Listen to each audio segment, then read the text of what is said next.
Just from listening to the community, there was concern that essence of Fremantle may be lost, but at the same time they understand that Fremantle needs to grow, because if it doesn't grow and become economically viable, it could be lost.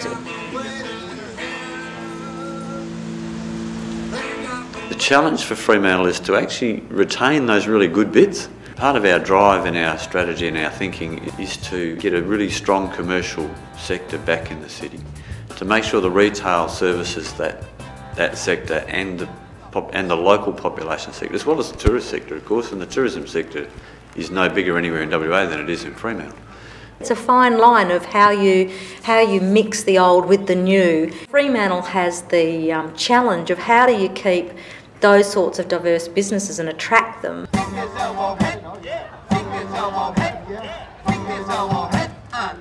If you want some more of the creative arts, the creative businesses, you've got to have low rents, you allow them to build up. Its diversity has always been what Fremantle's been about. Yeah, the city's been working on a strategic plan aimed at the economic strength of the city through economic development and business development in the city, but also urban infill.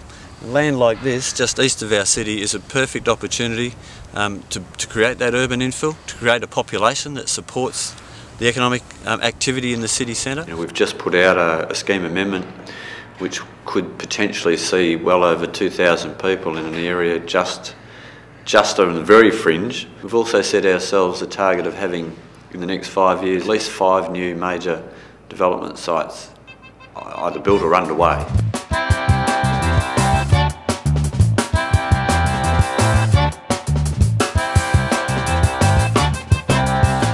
Within close proximity, within walking distance or bike riding distance, comfortable bike riding distance of the city, to actually provide the retail sector the turnover that it needs.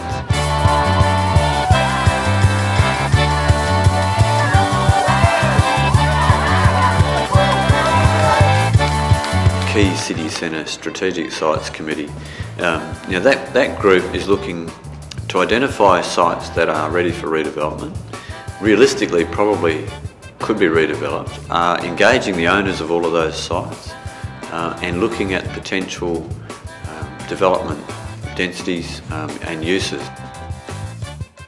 The main planning challenge is how to accommodate growth within the existing built form and with the existing community expectations, and how we accommodate growth. And that's essentially everything comes down to that.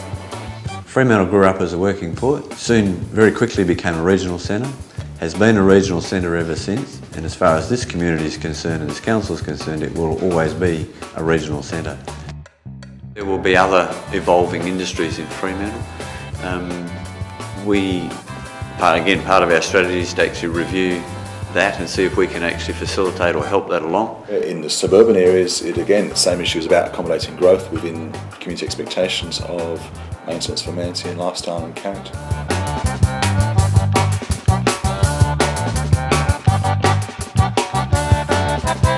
Practical, usable spaces that blend in with what we've got. I don't see that we should be a heritage village and nothing else. I would like to see how we sympathetically do that with good quality architecture and spaces. We have a working port, which no one else has, and we have a Victorian Edwardian town centre right next to a beach and a working harbour.